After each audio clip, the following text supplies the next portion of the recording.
In Philadelphia, a gunman shot and killed 2 teenage boys and injured a third.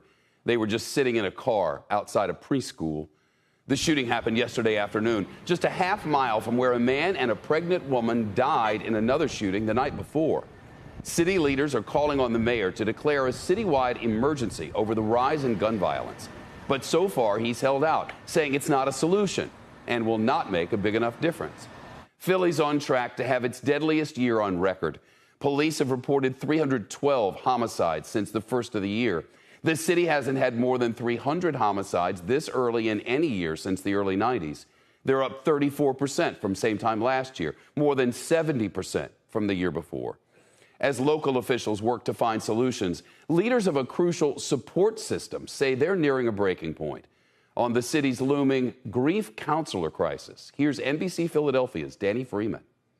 Philadelphia's Brett Roman Williams has known violence his whole life. I lost my father when I was 11, and then 20 years later, 2016, I lost my older brother. Williams didn't receive mental health help after his father was murdered, but after his brother was killed, he found an organization that changed his life. The day after my brother's funeral, I was on the line with my soon-to-be counselor for 45 minutes. The Anti-Violence Partnership of Philadelphia is a nonprofit which offers grief counseling and therapy to victims of violence. Williams is now the chair of its board. But with surging violence on Philly streets, he says the resource that once helped him now needs help. We're doing record numbers. We're drowning. Williams says the demand for their services is outpacing the number of people they can serve. The size of their wait list for grief counseling has grown 600% so far this year, and he fears the wait could lead to more bloodshed. That's what happens when you don't have those resources.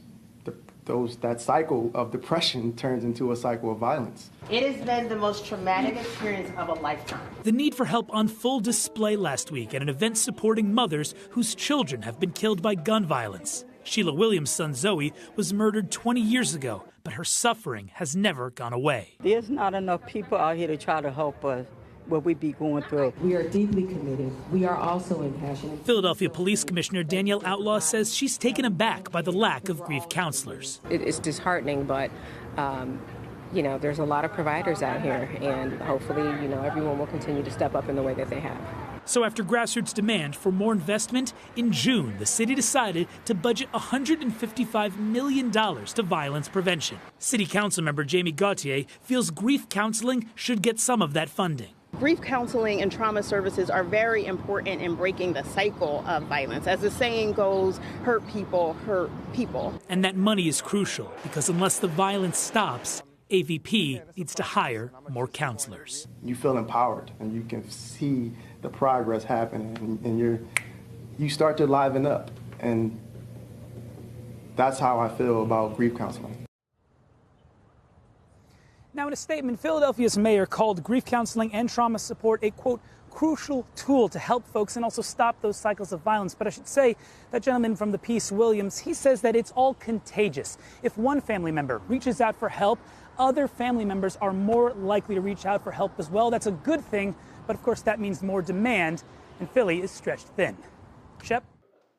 Shepard Smith here. Thanks for watching CNBC on YouTube.